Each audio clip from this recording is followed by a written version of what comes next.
Salut les amis, j'espère que vous allez bien, moi ça va très bien, donc c'est Nordin de nouveau avec une nouvelle astuce et une nouvelle vidéo pour vous montrer comment personnaliser les photos de vos produits.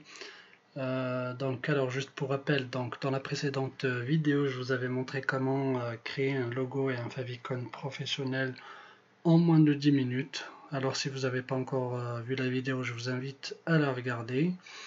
Donc dans la vidéo d'aujourd'hui, on va essayer de voir comment modifier les photos des produits de vos boutiques, histoire d'avoir des produits bien brandés et des photos professionnelles, ce qui peut améliorer grandement la rentabilité de vos sites. Pour ce faire, on va utiliser un logiciel de retouche photo comme Photoshop. Alors si vous ne l'avez pas encore installé, je vous invite à l'installer. Vous pouvez également utiliser le logiciel GIMP qui est disponible gratuitement sur toutes les plateformes Linux, macOS et Windows.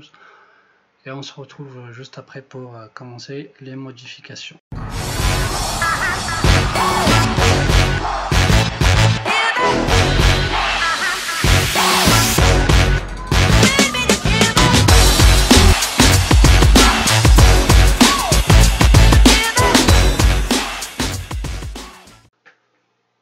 Alors, juste avant de commencer la modification et la personnalisation de vos photos de produits, j'aimerais vous parler de quelques outils et quelques astuces qui peuvent vous aider justement lorsque vous faites la modification de ces photos. Donc, dans un premier temps, j'aimerais vous parler de l'extension Alimedia. C'est une extension en fait qui va vous permettre de télécharger les photos de vos produits depuis AliExpress, en fait, de les télécharger sur votre ordinateur pour les modifier. Donc imaginons que le produit qu'on aimerait modifier c'est celui-là, que vous l'avez déjà ajouté sur Shopify. Donc en installant l'extension Alimedia, vous venez sur la page de votre produit sur AliExpress et vous allez trouver les boutons qu'il y a ici. Donc en cliquant dessus, ça va vous télécharger les photos de ce produit là. Donc les photos dans le slider et notamment aussi dans la description. Donc comme nous les voyons ici, elles sont téléchargées. Donc on va supprimer celle-ci qui ne nous intéresse pas. Autre chose dont j'aimerais vous parler, c'est la recherche inversée de Google. C'est par rapport aux images. Donc vous pouvez faire de la recherche à partir d'une image. Donc imaginons que vous avez un produit que vous avez ajouté et que la qualité de ces photos elle n'est pas terrible ou qu'elles sont pas vraiment top. Donc vous pouvez utiliser la recherche inversée de Google pour trouver de nouvelles photos. Donc cela nous permettra en fait d'avoir on va dire les sites qui proposent le même produit. Si vous regardez ici, donc c'est pas toujours le cas, mais généralement ça marche. Vous pouvez tomber sur des sites aussi qui proposent le même produit, histoire de voir par exemple chez les concurrents si c'est la même chose qui est proposée. Donc c'est le cas par exemple ici sur ce site là. Donc comme vous le voyez, c'est le même produit qui est proposé. Comme vous pouvez tomber sur le lien directement du produit qu'on a sur AliExpress pour télécharger les photos de ce produit là. Donc ce dont aussi j'aimerais vous parler, c'est ce site là, Compress JPEG. Ce site là en fait il va nous permettre de compresser une fois qu'on a modifié en fait les photos.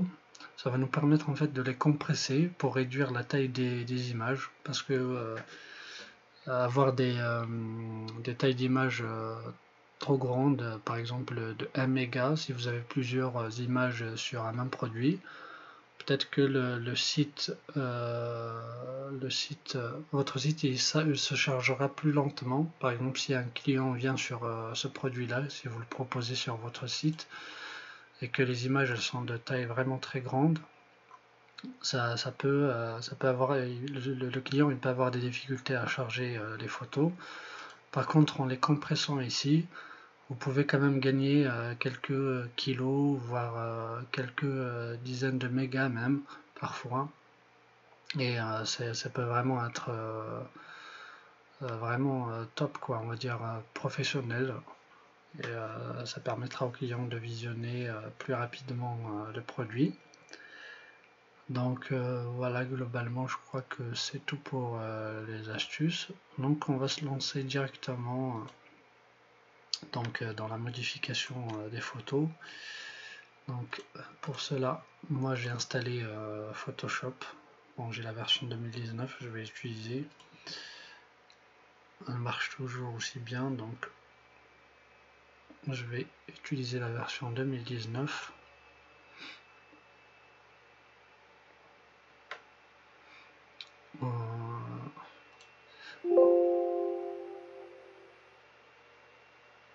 Vous pouvez également utiliser le logiciel GIMP qui est disponible gratuitement. Donc après c'est à vous de voir, mais sincèrement je trouve que Photoshop il est vraiment parfait. Il propose beaucoup d'outils très puissants. Vous allez le constater et le voir en tout cas quand on va commencer la modification. Voilà, donc une fois qu'on est sur Photoshop et qu'on a par exemple chargé cette photo là, on voudrait la modifier. Donc déjà ce que je vous conseille de modifier dans un premier temps, c'est la taille d'image. Donc là par exemple on a une taille de 1000 pixels sur 1000 pixels. Moi ça me va très bien. Généralement j'utilise soit 1000 pixels, soit 800 sur 800. Je trouve que c'est bien aussi, parce que ça vous permet déjà d'avoir des photos aussi toujours de bonne qualité et de taille réduite. Donc moi ce que je compte en fait modifier sur cette photo, vu que la taille elle est vraiment parfaite et qu'elle fait, comme je l'ai modifié, c'est 800 sur 800. Donc ce que je compte faire, si par exemple ma boutique elle est en français, donc je dois traduire un petit peu ces textes là. Donc je vais écrire les textes comme ceci et je vais les copier puis aller sur le site soit Google Traduction soit sur DeepL. Moi j'aime bien utiliser DeepL, je trouve qu'il est vraiment sympa. Hop. Et maintenant je vais me charger de supprimer en fait les textes déjà existants. Donc on va utiliser l'outil là de rectangle, ça s'appelle rectangle de sélection. Donc ça va nous permettre en fait de supprimer les textes. Donc ce que je vais faire, c'est je vais faire directement supprimer sur le bouton et je vais choisir contenu pris en compte. Et pour le reste, je le laisse comme ceci, adoption normale et pour du 100%. Voilà, donc si vous avez remarqué, le texte il a été supprimé. Je refais la même étape ici. Également ici, je supprime. Bon, parfois en fait il nous remet un peu le texte qui existe avant. Mais en vérité, cet outil-là, il vous permet de supprimer un peu le texte existant déjà avant. Vous pouvez également utiliser l'outil correcteur là localisé. Donc ça fait à peu près la même chose. Bon, c'est juste là que c'est juste, on va dire, un pinceau. Ça peut être aussi utile. Donc vous pouvez réduire ici par exemple la taille du pinceau, comme ceci. Hop. Et voilà, le texte il a disparu, la couleur elle est restée. Par contre, si on avait choisi la gomme, l'outil de gomme, bon, là il y a la couleur de fond qui est en noir, donc je mets en blanc. C'est pas terrible, en fait ça supprime un petit peu l'arrière, la couleur d'arrière-plan.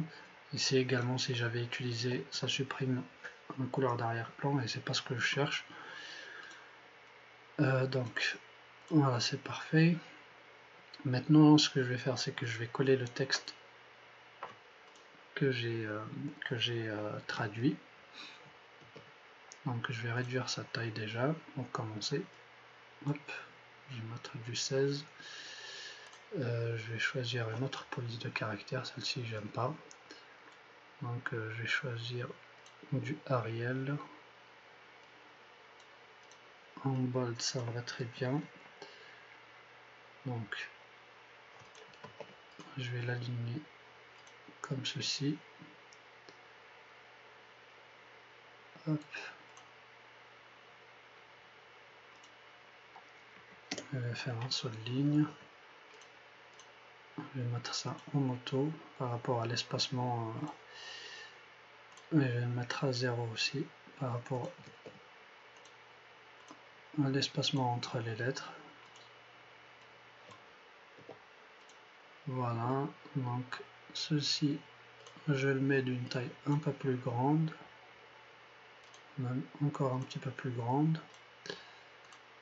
Mais je vais faire revenir à la ligne comme ceci.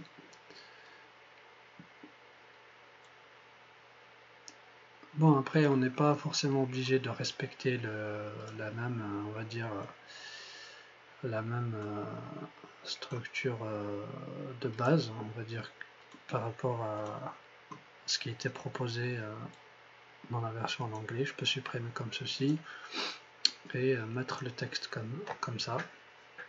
C'est sympa aussi, je trouve. C'est vraiment après à vous de voir, hein. Si vous voulez l'aligner à gauche, à droite, vous pouvez le descendre ici. C'est vraiment comme vous le souhaitez. Mais personnellement, je préfère comme ceci. Donc là, je réduirai un petit peu la taille. Hop. Bon, je vais supprimer ceci, comme ça. Hop. Quoique, je vais le remettre quand même à 16. Comme ça va être un peu plus grand. La couleur, je vais la changer. Je vais la mettre en blanc, comme ceci. Voilà. La taille du grand titre, je vais la mettre en black. Ça va être, on va dire, un peu plus gras. Voilà. Donc, je trouve que c'est sympa. Comme ceci.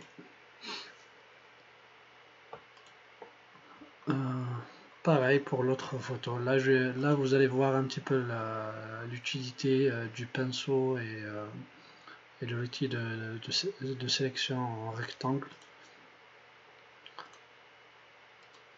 Quand on choisit par exemple de supprimer ceci, cette partie-là, donc avec l'outil de rectangle, on clique sur supprimer, le contenu est toujours pris en compte comme ceci, comme vous le voyez. En fait, là, il a supprimé le texte qu'il y avait avant. C'est pareil, si vous voulez utiliser le pinceau, ça fait vraiment absolument la même chose. Par contre, il faut que ça soit bien sûr l'outil de correcteur localisé, parce que vous avez plusieurs outils. Chaque outil il nous permet en fait de réaliser un truc en particulier, on va dire une modification. Donc c'est à vous de voir un peu ce que vous cherchez aussi. Donc, mais disons pour des modifications de base, franchement, en utilisant déjà ces outils-là, ça peut vraiment être déjà sympathique. Et je trouve que c'est assez simple en fait à utiliser. Donc comme vous le voyez, hop, ça peut être vraiment très utile. Donc parfois, si ça vous intéresse pas de traduire le texte, vous pouvez le laisser comme ceci. Ou vous pouvez faire la traduction du texte. D'ailleurs, pour cette photo, j'ai oublié de changer la taille en fait de l'image. Bon, je l'ai mise à 800 sur 800. Donc, sans traduire le texte, je vais l'exporter. Hop. Voilà, c'est parfait. Donc, je vais exporter celle-ci également.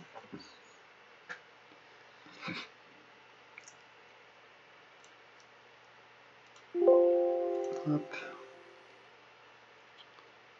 Voilà, c'est parfait. Donc on va d'ailleurs par la même occasion profiter pour tester ces outils là. Donc celles-ci c'est les dernières images qu'on avait modifiées.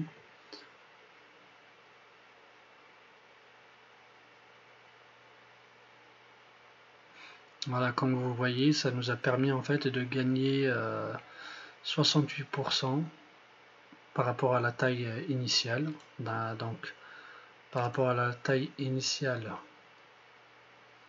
de l'image, bon, elle faisait 244 kg. Bon, c'est vrai que c'est pas énorme, mais franchement, parfois quand les images elles sont vraiment très grandes, faire on va dire moins 68, des fois moins 70, tout dépend après de la taille de l'image et de la compression. C'est vraiment beaucoup quand même. D'ailleurs, je vais vous montrer le résultat ici dans les deux cas. Hop, je vais ouvrir la même photo. Hop. Donc comme vous le voyez, donc là c'est la photo qui était compressée, et là on va dire c'est la photo originale que j'avais modifiée.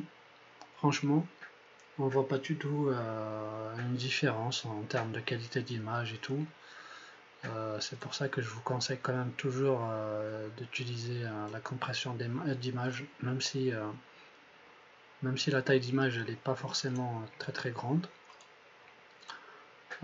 Voilà pour la modification de ce produit là. Donc j'aimerais aussi vous montrer quelques cas de figure, on va dire, de photos que vous pouvez, sur lesquelles vous pouvez par exemple tomber. Donc le cas par exemple de cette image. Attends, je vais télécharger ces photos là pour vous montrer ça directement. Donc ça, je supprime et je télécharge les photos qui sont dans la description.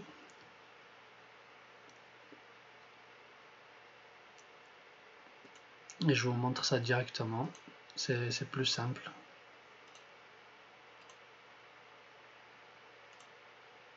Hop.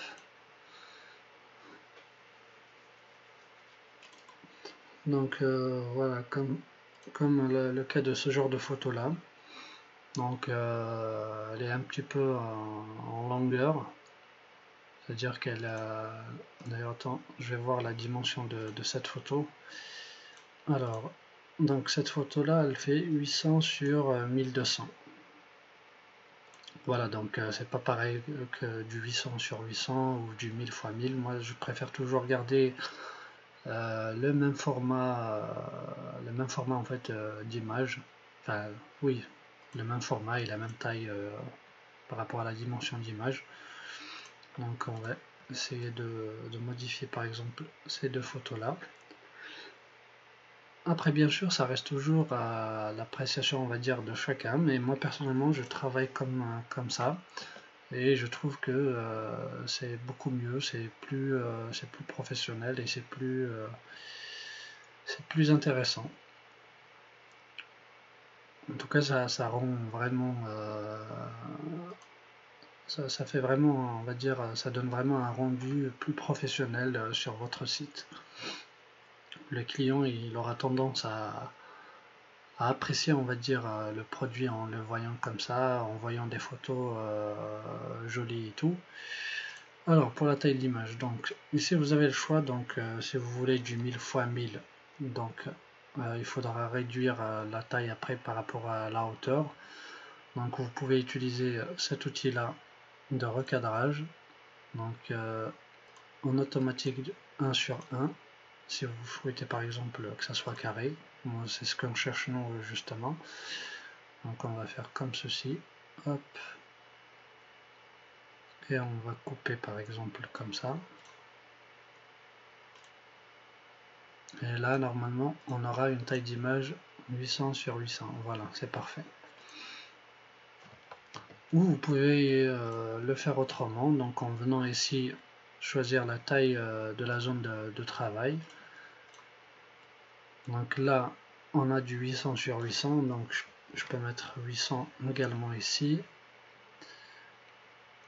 Si vous cochez, attends, je reviendrai en arrière, attends, je vais annuler ça, je vais vous montrer un truc.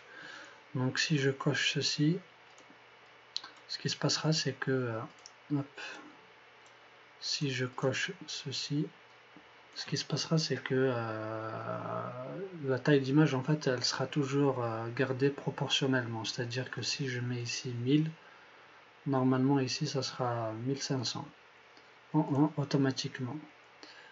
Par contre si je coche pas ceci, si je coche pas cette case là, donc la taille elle sera vraiment pas relative, c'est à dire que je peux mettre ici 1000, ici mettre 2000, et ça va me créer un, voilà, ça va me créer ça en fait, genre plus d'espacement et tout. C'est pas ce qui m'intéresse.